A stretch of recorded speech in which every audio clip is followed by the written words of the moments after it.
नमस्कार, blast farm स्टोरीमा स्वागत छ। ब्लास्ट फार्म स्टोरी सुरु गरौँ मुख्य प्रसंगहरूबाट। संघीय सरकार र यातायात व्यवसाय बीच सहमति। 1 लाख बराबरको नक्कली नोट बरामद। हिरासतमा थुनुवाईको मृत्यु। पानी परीक्षण गर्न सहमतिपछि कुलोबरा राइजिङ। भोजपुरको देउराली भंगेरी पालवा गुफा सडकको स्तर उन्नत। अविरल वर्षाका कारण संघ सभामा पहिरोले एक घर भत्कियो।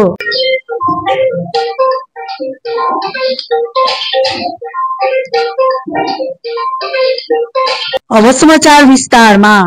संघीय सरकार र यातायात व्यवसाय बीच सोमबार राति भएको 6 बुँदे सहमतिपछि बुधबारदेखि यातायात सञ्चालनमा आएका छन्। 1 लाख रुपियाँ बराबरको नक्कली नोट सहित एक व्यक्तिलाई झापा प्रहरीले झापाको काकरभित्ताबाट पक्राउ गरेको छ। आइतबार राति 9 बजे मेची नगरपालिका वडा नम्बर 6 काकरभित्ता स्थित नेपाल बैंक अगाडि तेह्रथुम फेदाप गाउँपालिकाका योहाङजुङ 28 वर्षीय गणेश भारती 1000 रुपियाँ नक्कली नोट सहित पक्राउ परेको जिल्ला प्रहरी कार्यालय झापाले जनाएको छ। भारती शंकास्पद रूपमा हिँडडुल गरिरहेको अवस्थामा इलाका प्रहरी कार्यालय काकरभित्ताबाट खटिएको प्रहरी टोलीले चेक जाँच गर्ने क्रममा 1000 दरका नेपाली नक्कली नोट रबरले बाँधेको अवस्थामा बरामद गरेको जिल्ला प्रहरीका डीएसपी खगेन्द्र बहादुर खड्काले जानकारी दिएका छन्। प्रहरी हिरासतमा रहेका एक थुनुवाको उपचारको क्रममा निधन भएको छ।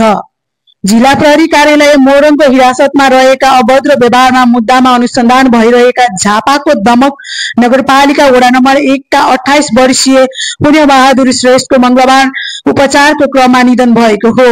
उपचारका क्रममा विराटनगरको कोशी अस्पतालमा मृत्यु भएको मोरङ प्रहरी प्रवक्ता डीएसपी वेद प्रकाश जोशीले जानकारी दिए। प्रहरीले श्रेष्ठ विरुद्ध अभद्र व्यवहारमा मुद्दा चलाउन जेठ 15 गते म्याद थप गरेर अनुसन्धानको दायरामा ल्याएको थियो।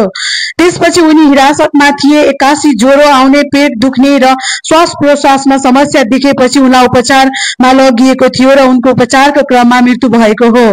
दिशामा पाइने जीवाणु कोलिफर्म मिश्रित पानी पिएका कारण विद्यार्थीहरू बिमारी भएपछि जेठ 12 गतेबाट बन्द रहेको बडा क्षेत्र नगरपालिका वडा नम्बर 2 स्थित बडा राइजिङ स्टार इंग्लिश स्कुल सञ्चालनमा आएको छ।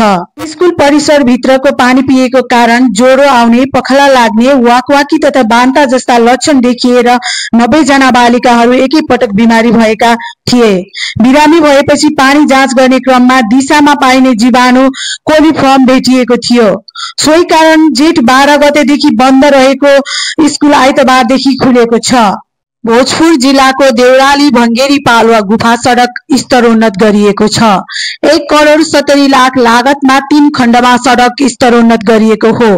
भोजपुर नगरपालिका वडा नम्बर 6 का वडा अध्यक्ष शैलेन्द्र कार्कीका अनुसार वडाको प्रयासमा धनकुटा स्थित सघन शहरी कार्यालयको 1 करोड, केन्द्रीय सरकारको 60 लाख र प्रदेश सरकारबाट प्राप्त 10 लाखमा 9 मिटर देउराली भंगेरी पालवा गुफा सडक स्तरोन्नत भएको बताएका छन्।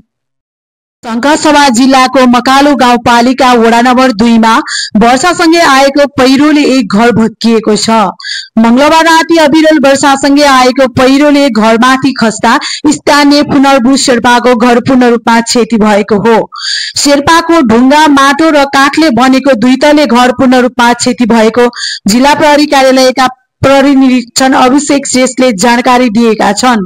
उनका अनुसार पहिरोको कारण मानवीय क्षति र पशु चौपाया क्षति भने भएको छैन। माथिल्लो क्षेत्रमा अहिले पनि निरन्तर वर्षा भइरहेको र पहिरोको पीडित सेदुवा स्थित आफन्तको घरमा बसिरहेका छन्। केही दिन अघि वर्षासँगै आएको बाढीले उत्तरी क्षेत्रमा पर्ने बोटखोला गाउँपालिकाको हाइड्रो पावर बगाउँदा 200 घरमा विद्युत आपूर्ति बन्द भएको छ। बाढीले बोटे खोलाका 3 वटा 2 वटा हाइड्रो पावर समेत बगाएको छ।